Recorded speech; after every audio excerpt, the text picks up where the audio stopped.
ये पंचक्की पानी से चलने वाली, अभी शायद इसमें थोड़ा पंगा आ गया। और ये रास्ते हैं, ओहो जन्नत है तो भाई यही है और कुछ नहीं है। खूबसूरत।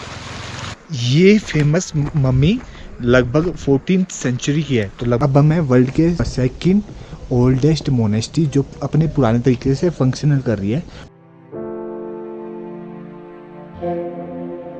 मेरे को क्रेज था धांकर मोनेस्ट्री का और धांकर किले का, वो तो मैंने देख लिया।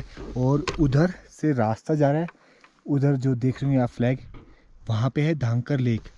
और धांकर लेक का मुझे कोई क्रेज़ नहीं है क्योंकि मैंने बहुत सारी लेक देख ली हैं, तो मैं लेक तो जा नहीं रहा हूँ। और उसके लिए 2.5 किलोमीटर ट्रैक करना, तो 1 घंटा जाना और आधा घंटा आना, टाइम इसमें इन्वेस्ट नहीं कर रहा हूँ। और इसकी जगह पे मैं जा रहा हूँ अब ताबू मोनेस्ट्री, जो कि बहुत खूबसूरत है और जो कि पुराने स्ट्रक्चर में एज इट इज है। तो सबसे खूबसूरत पार्ट वो है। तो अभी फटाफट चलते हैं हम ताबू मोनेस्ट्री, उसके बाद फिर ग्यू और फिर नाको। हम एक तरफ से आए थे और अब दूसरी तरफ से जा रहे हैं, तो ये फ़ायदा हमें सेम रूट से वापस नहीं जाना है और नए रूट से जाना है, तो उसमें बोरिंग होने वाला कोई चांस नहीं है। अब आ गए हम मेन रोड पे। यहाँ से ज़्यादा दूर नहीं है नाको मोनेस्ट्री, ताबू मोनेस्ट्री सॉरी।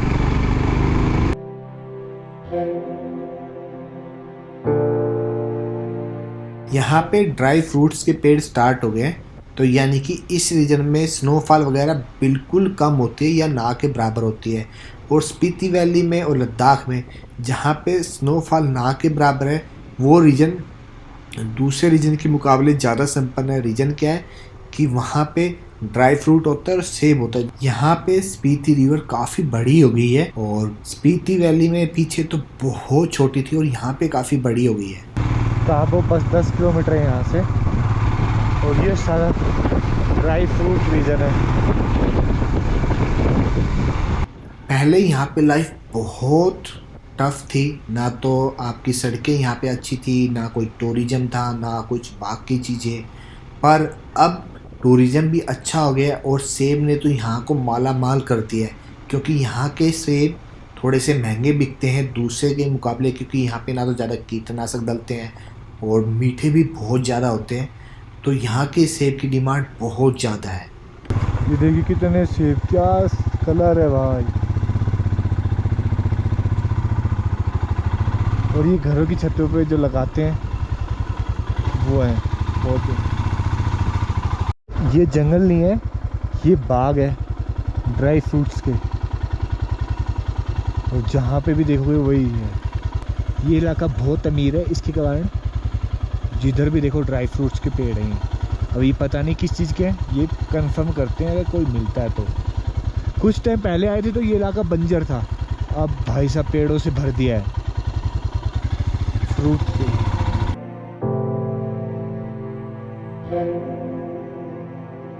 ये है क्यूरिथ विलेज और यहाँ पे इन्होंने आलू मटर की सब्जी की जगह सब जगह बाग लगा दिए हैं। पहले इतना बिल्कुल ग्रीन नहीं था ये इलाका, अब इन ड्राई फ्रूट के सेब के बाग के कारण ये इलाका बहुत ग्रीन हो गया है। देखो पूरा सेब है, तो ये सेब के पेड़ हैं तो सेब से पूरा ग्रीन हो चुका है।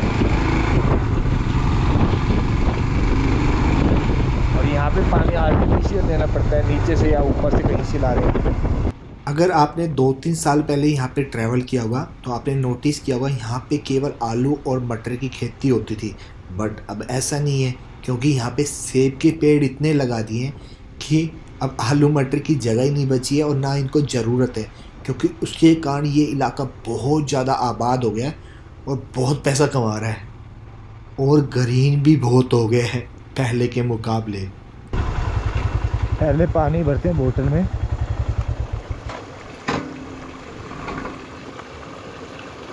और यहाँ पे कपड़े और पानी गाड़ी धोना सख्त मना है, क्योंकि ये घरों में इस्तेमाल होता है पानी। ये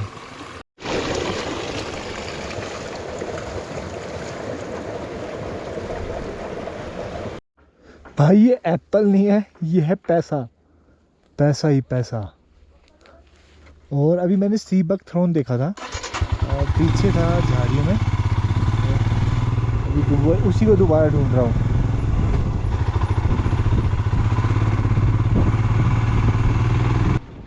अब हम आ गए ताबो में और अभी हमें जाना ताबो मोनेस्ट्री, जो कि अपने पुराने स्वरूप में बिल्कुल मिट्टी के। तो पर ये गांव कितना बड़ा हो गया है कुछ ही सालों में, कई गुना मेरे हिसाब से। लग ही नहीं रहा कि मैं उस ताबो में आया हूँ जहाँ पे मैं पहले आया था। टूरिज्म और सेब ने इस गांव को बहुत बड़ा कर दिया है। इतना बड़ा हो गया भाई ताबो। पहले बस वही मेन गली थी, यहाँ पे 2-4 घर थे बस। भाई साहब एप्पल ने बड़ा कर दिया। जो बंदे ताबो को छोड़ के नीचे गए होंगे ना, वो वापिस आ गए अब, क्योंकि यहाँ के लोग काम धंधा मिलने भी नीचे चले जाते थे और इतनी ठंड में कौन रहे, कुछ मिलना नहीं है। अब एप्पल हो गया, पैसा आ गया तो वापिस आ गए भाई। इधर पैसा ही पैसा है, उधर नहीं है। पहले बस यही गली थी और इसी के अंदर था जो था, बाहर तो बहुत कम था और अब तो बाहर बहुत बड़ा हो गया है।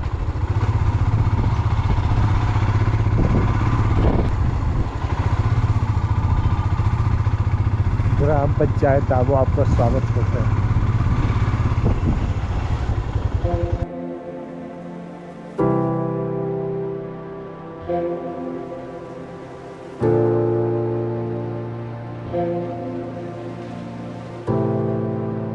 ये है ताबो की ओल्ड मोनेस्ट्री और इधर नई वाली है।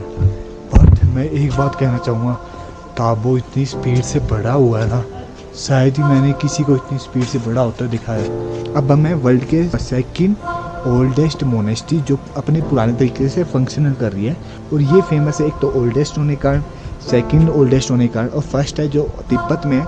बट उसको जो वहाँ पे गए हैं फॉरनर टूरिस्ट, उन्होंने कहा कि वो पूरी तरह डिस्ट्रॉयड हो चुका है और चाइना गवर्नमेंट ने उसे डिस्ट्रॉय कर दिया है। तो अब फर्स्ट यही है और सेकंड, और ये फेमस है मेनली जो वॉल पेंटिंग है उसकी।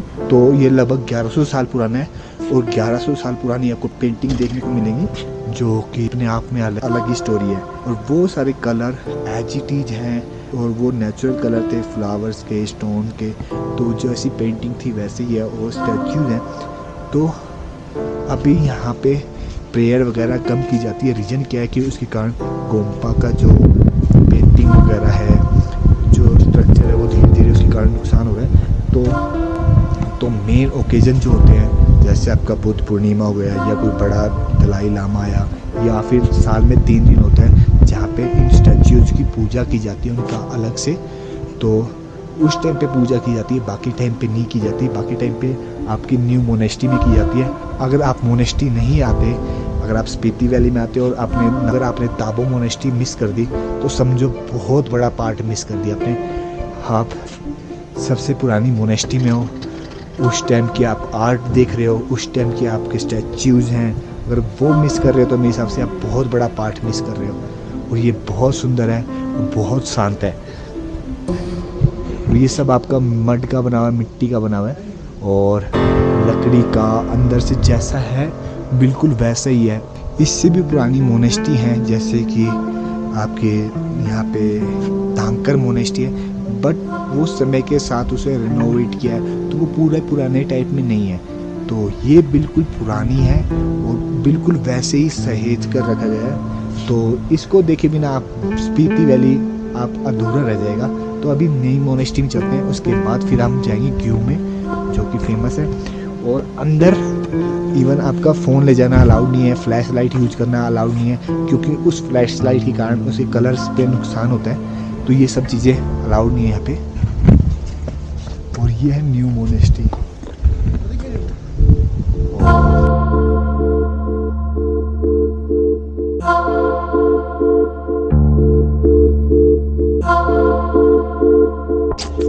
क्यों रो रहा है?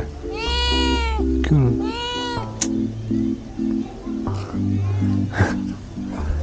अब यहाँ से चलते हैं हम और यहाँ की स्टोरी चलते चलते बताता हूँ मैं।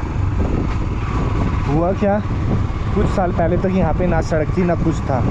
तो यहाँ पे किसी चीज़ की कोई डिमांड नहीं थी, पर कुछ सालों से सड़क बन गई। उसके बाद फिर एप्पल लगने लग गया, तो यहाँ के एप्पल की बहुत तगड़ी डिमांड है, तो सीधा एक्सपोर्ट होता है वगैरह वगैरह। तो यहाँ पे कुछ घर तो उसने बताया कि ऐसे हैं 10-15 घर जिनकी सालाना एप्पल की सेल 50 लाख के करीब है, और 20-30 ऐसे घर हैं जिनकी सालाना एप्पल की सेल 20 लाख है, और बाकी के 7-8 लाख वाले तो बहुत है। तो उसके कारण यहाँ पे जैसे ही एप्पल में बूम आया तो फिर रौनक तो बदलनी है ही, और रौनक बदल गई और ये सब आपको देखने को मिल रहा है। तो कहता सर पीछे बैग है। ठीक है सर। हाँ, तो कुछ साल बाद तो यहाँ पे एक आधा घर ही अभी कच्चा बचा है जो लकड़ी वाला बना है, बाकी सब सीमेंटेड हो चुका है, और अब टूरिस्ट भी आने लग गया है तो उससे भी कमाई होने लग गई है। तो ये सब चीज़ें मिला के इस क्षेत्र को बूम आ गया है। पहले तो ये इलाका बहुत गरीब था, इनके बड़े बुजुर्गों ने बहुत मेहनत करी है। और पहले तो मटर की भी कीमत खास नहीं होती थी, पहले यहाँ पे होता था मटर और आलू, और इसके अलावा कुछ नहीं होता था। बट अब सेब होता है उसकी जगह पे केवल। और यहाँ पे अब जो मटर होता है जो अंदर स्पीति वैली में, उसकी कीमत भी बहुत अच्छी हो गई है। यहाँ पे व्यापारियों में होड़ लगती कौन मटर लेके जाएगा, और उसकी बोली लगती है। तो यहाँ का मटर लगभग 160-170 रुपये किलो के हिसाब से बिक जाता है आराम से, और जिसके कारण नॉर्मल फैमिली भी 4-5 लाख का मटर बेच लेती है, जो कि केवल एक बार होता है सीज़न में। तो पहले जो इलाका गरीब था अब ये सोने की खदान बन चुका है नेचर के कारण। और यहाँ के लोग प्रे करते हैं कि स्नोफॉल ना हो। अगर स्नोफॉल हुआ तो इनके सेब को नुकसान होगा, ड्राई फ्रूट को नुकसान होगा। चलो एप्पल के बहाने ही सही ये इलाका पूरी तरह ग्रीन हो गया, बहुत अच्छी तरह। और यहाँ के एप्पल के और मटर की डिमांड इसलिए ज़्यादा है क्योंकि ये प्योर ऑर्गेनिक वे में होता है। इसमें खाद और उर्वरक वगैरह का इस्तेमाल बिल्कुल ना के बराबर होता है, या शायद होता ही नहीं है। और ना एप्पल पे छिड़काव जो शिमला वगैरह में बहुत ज़्यादा किया जाता है, यहाँ पे ना के बराबर होता है। तो इसलिए यहाँ का एप्पल टेस्टी भी है और बढ़िया भी।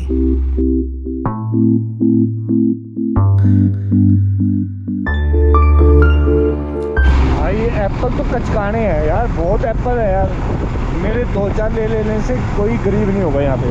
तो पेड़ से तोड़ के जो खाने में मज़ा आएगा ना वो किसी में नहीं आएगा।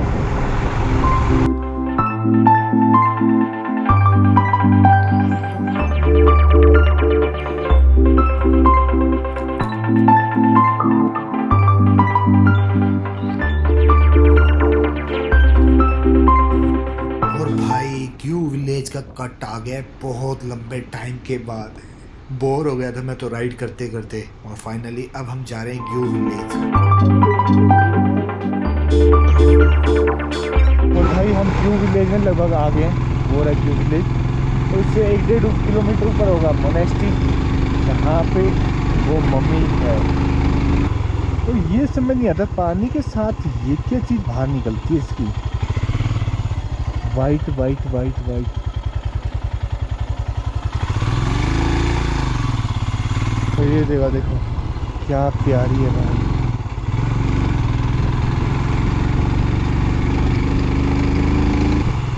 ओए होए मेरा फेवरेट, हरियाली भी नहीं, थोड़ा सा पानी निकल रहा है। क्या जगह है खूबसूरत, वाओ क्या इसको के पेड़ लग रहे हैं। व्यू विलेज में आ गए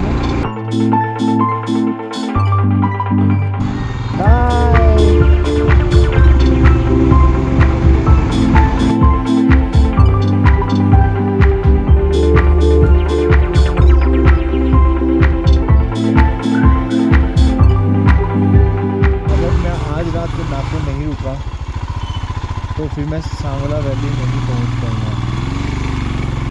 ये न्यू मोनेस्ट्री बन रही है और इसलिए शायद उनको इधर शिफ्ट कर दिया गया मम्मी को। ये फेमस मम्मी लगभग 14th सेंचुरी की है, तो लगभग 600-650 साल पुरानी है ये। इसके बारे में पता चला जब 1975 में ना एक जगह पे बहुत सारे स्तूपा थे, तो वो डिस्ट्रॉयड हो गए भूकंप में।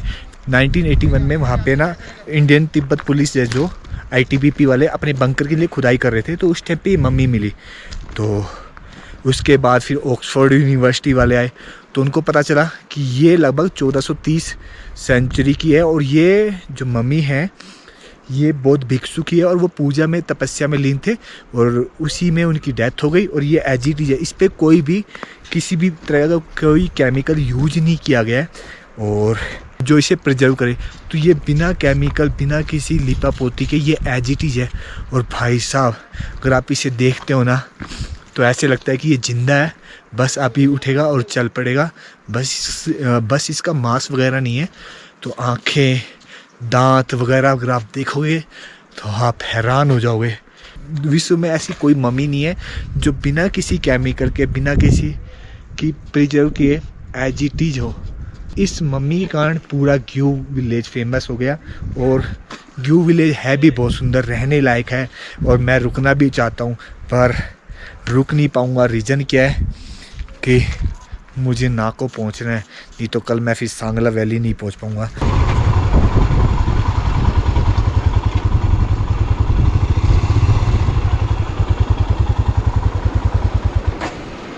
यार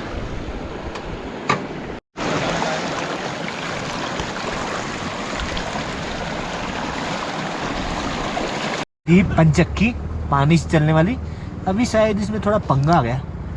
और ये रास्ता है, ओहो जन्नत है तो भाई यही है और कुछ नहीं है। खूबसूरत भाई साहब, अगर वाकई जन्नत है ना तो ये जगह है बहुत प्यारी। और ये जगह देखो क्या खूबसूरत है।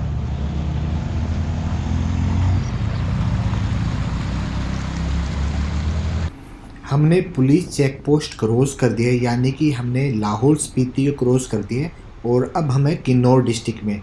और जो नाको विलेज है जिसे गेटवे ऑफ पैराडाइज भी कहते हैं वो किन्नौर डिस्ट्रिक्ट में आता है। तो कई लोग ना कन्फ्यूज रहते हैं कि वो भी स्पीति वैली में आता है, बट ऐसा नहीं है, वो किन्नौर में आता है। अब तो रोड बहुत प्यारे बन गए हैं और बाइक भागती है इस पर। और ऐसी ख़तरनाक जगह पे इतने बढ़िया रोड बन गए हैं तो BRO को एक सैल्यूट तो बनता ही है। ऐसा लोमा यूरी में मूनलैंड है पर वो बहुत बड़े एरिया में और ये थोड़ा सा छोटा है, तो इसे छोटा मूनलैंड भी कह ही सकते हैं। अभी नाको यहाँ से 23 किलोमीटर है, तो यानी कि 40-45 मिनट तो आराम से लग जाएंगे। ये ऊपर से रास्ता जा रहा है नाको का, मैंने गलत रास्ता ले लिया थोड़ा सा।